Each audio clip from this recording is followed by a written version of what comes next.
For my planning system, I use the Hobonichi line. I have the weeks, the Techo, and the cousin.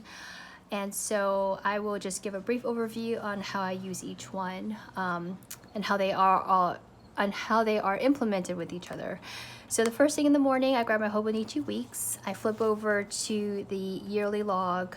I had seen this first with Lindsay Scribbles. She would log her weight every day and take the average for the week, which I do love this system. I love how the layout is and I love the average because from the beginning to the end of the week, my weight can fluctuate, and so taking the average is pretty much your true weight. I use an app called RP to track my macros and the Whoop strap to track my workouts, and so this is just a good way for me to keep track of what I ate the day before or how my workouts were and how it affects my weight by week and by day. So I do absolutely love this layout. Next is our monthly. This is just all my monthly tasks, my upcoming appointments and events, and just a good overview of the entire month, and also a good way to track my reoccurring items, such as when I have to change my contact lenses, when I have to give my dog his heartworm or his tick treatment, and so this is just, like I said, just a brief overview of everything. Next is my weekly overview. Some of the items that are in my monthly, I do dump here. This is predominantly used for my weekly task, things I want to get done that week. Also my habit tracker. I am very inconsistent with my habit tracker. I need to get a little bit better about this. I don't have this open on my desk all day long, so maybe that's one of the reasons why I am not great at it. Checking things off. I try to remember at the beginning of the day, if I open this a little later to check off what I've done, but in the middle of the day it just kind of falls off, and at the end of the day I just don't refer back to it, which maybe I need to. I also track the weather. At the beginning of the week, I write in gray what the weather forecast is going to be, just so I can kind of plan my week a little bit better, predominantly for my dog. So if it's going to rain on Wednesday and it's Monday, I just need to know that, I just make a note that I need to get him out for a few walks, get some energy out, because we'll be in the house all day long, and if he doesn't get his energy out, he's going to drive my husband and I crazy. And so I just try to plan my weeks just to know what to anticipate. The day of, in the morning, I do log the actual weather that is forecasted for that day, because sometimes it does change. Not a lot, but this day, for instance, it was 85% chance it was going to rain at the beginning of the week, and then it really didn't rain that much. It was pretty sunny that day. So the notes pages, or the notes pages in the back of the weeks, at the beginning of the year, I was really good about using this as my task list. This stayed open on my desk, so I was very consistent in writing in it. I had a gratitude every morning, and then just things that happened throughout the day.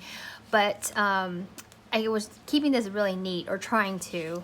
And so it wasn't causing frustration, but I would write messy on a scrap piece of paper and then transfer it into this journal, and I just felt like it was too redundant. And so in May, I do get more sloppy, but I just kind of fell off because this is a silly reason, but I got tired of writing the state every day. I know it sounds silly, but it's just how my brain works. I think I got bored with it and I was just over it. So in August, I decided to try a different system, and that's where my Hobonichi Techo comes into play. So my Techo now is my daily that stays out on my desk all day long.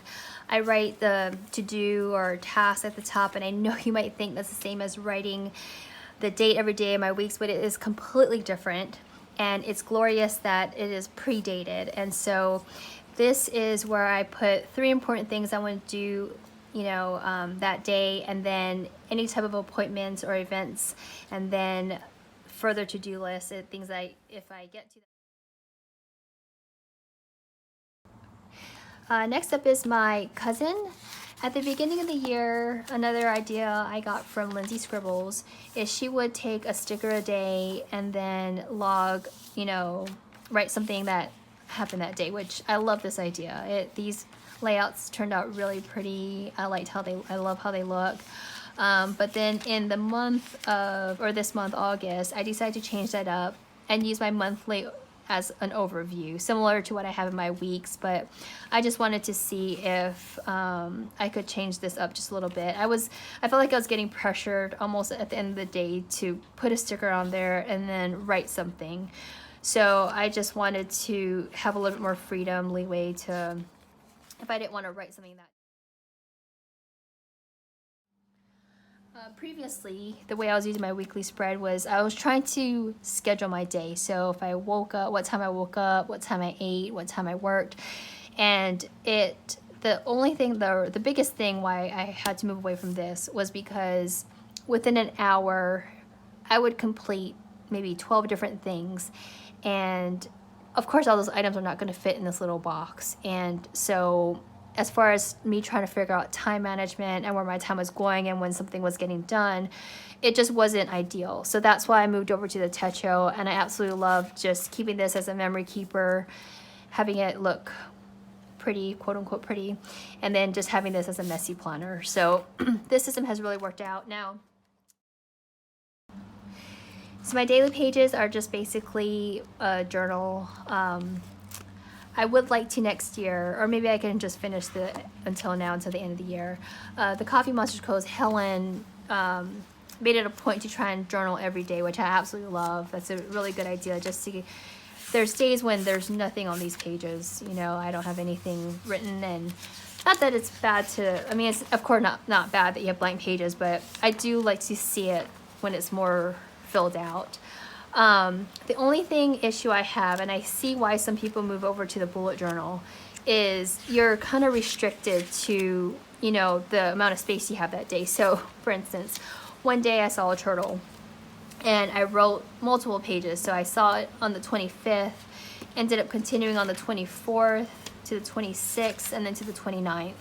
And so, you know, in that case, like if I were to journal every day in this, I don't want to go ahead and write on the next few pages, because what if something happens that day that I want to reference or keep a memory of? So I still haven't decided if I'm going to switch over to a bullet journal next year, or maybe the rest of this year, or maybe there's certain things that if I know I'm going to write long. That is the overview of my Hobonichi system. I hope you enjoyed it, and please let me know if you have any questions.